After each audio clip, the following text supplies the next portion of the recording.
One Piece. ワンピースは実在する You are watching a Sloth Anime Reviews One Piece Manga Chapter 1033 review. Let's get it, Mingy. Oh my god.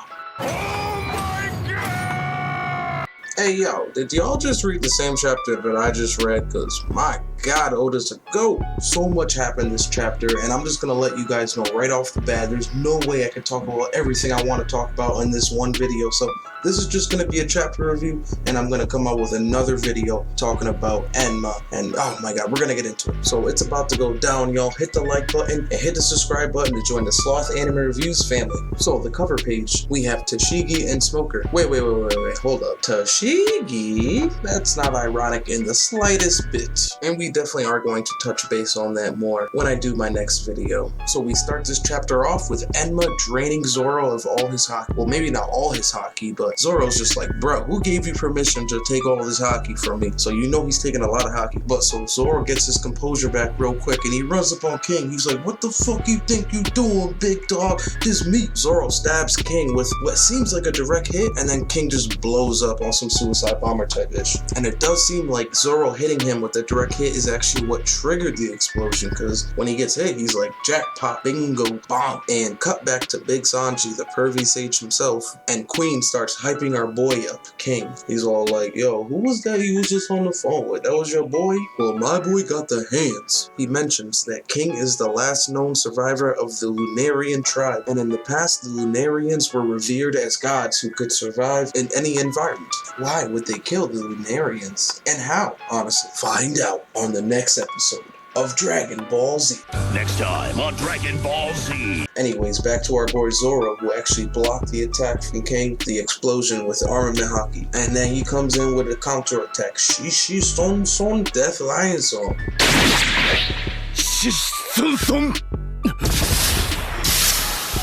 But anyways, that shit does not even phase King, and he winds up the meme attack yet again. Zoro's a bit confused because he's like, bro, that's a strong attack. King brushed it off like it was nothing. So King runs up on Zoro, and on the approach, Enma decides to act up again and drain Zoro, leaving him defenseless to King's attack. The attack knocks Zoro off the cliff along with his swords. Zoro dives in to grab his Sandai Kitetsu. We get a brief Zoro flashback of Tenguyama telling Zoro that he forged the Sandai Kitetsu, and he also remembers how he acquired it from the shopkeeper in Logtown. And while Zoro's stargazing, King slides through and strikes him down. When Zoro gets up off the ground from King's attack, he finds his Wado Ichimonji. We get another Zoro flashback showing how he acquired it. After Kuina's death, he gets it from his Shisho, who is none other than Shimotsuki Koshiro. With the Wado Ichimonji in his hand, Zoro makes the promise that he will become the world's greatest swordsman, so strong that his name will reach heaven. Tenguyama tells Zoro it must be fate that he wields the Wado Ichimonji, because it was forged by the same man who crafted Enma, the master swordsmith Shimotsuki Kozaburo. And Zoro realizes that he never had time to think about it before, but he thinks, how did a sword from Wano end up in the East Blue in the first place? And back to the present time, King is launching another attack, Imperial Twin Blades. As King is approaching on the offensive, Zoro finally finds his third and final sword, the Enma. As soon as Zoro grabs the sword, we can see that it is visibly draining his haki, and Zoro's arm is getting skinny again, just like it has in the past. Zoro blocks King's attack and gets sent flying yet again. Zoro goes back into deep thought again, and we get another flashback. First, we see Momo telling Zoro that he was told never to use the word Tsunachi, and Zoro remembers that he just learned the word from an old geezer in his village. The old man always sat by the shore, and he never bothered to ask for his name, and he only learned that the old man was Kuina's grandfather after she had passed. Then Zoro remembers Tenguyama telling him about the master swordsmith Kozaburo, who left the country illegally 50 years ago.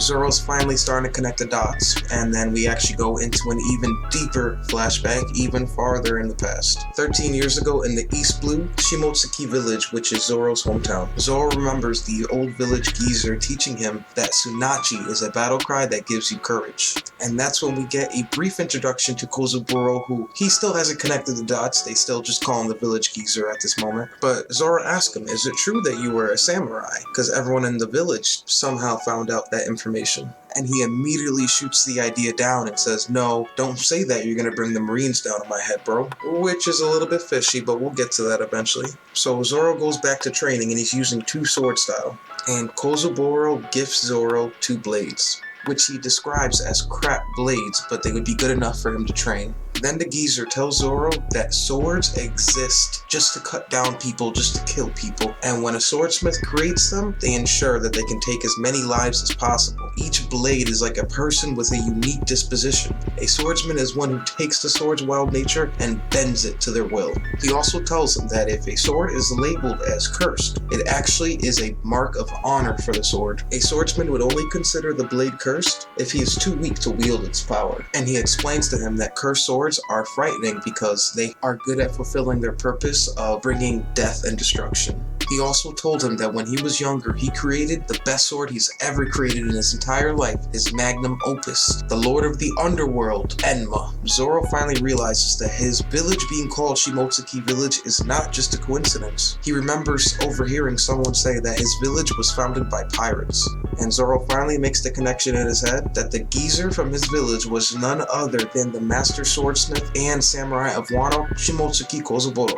And the flashback finally ends with him remembering Kozuburo telling him that all named blades will wait patiently to find a swordsman worthy of them, and that it is said that a sword chooses its wielder. He realizes that Enma is testing him, and that when Enma is draining all that haki out of him, it's not acting out of malice, and that he just hadn't been measuring up to Enma's standards. And man, it's crazy that Oden was easily able to wield the Enma. Power scaling wise, Oden's stock is going up. Zoro realizes that he needs to dump a lot of haki into Enma in order to please it. And after coming to that conclusion, he just pumps haki into Enma and exerts conqueror's haki, dropping all those beast pirate soldiers surrounding him. Our boy, Zoro, he's a goaty goat. King notices the conqueror's haki emanating from Zoro and he's like, oh, so you've also got kingly ambitions. And he remembers back to his first time meeting Luffy and he's like, oh, the world's greatest swordsman? That's perfect. The future king of the pirates would have settled for anything less. And he's like, yes, I guess you're right after all. I made promises to my captain and my oldest friend, who is Kuina, I'm assuming. And Zoro squares up with King,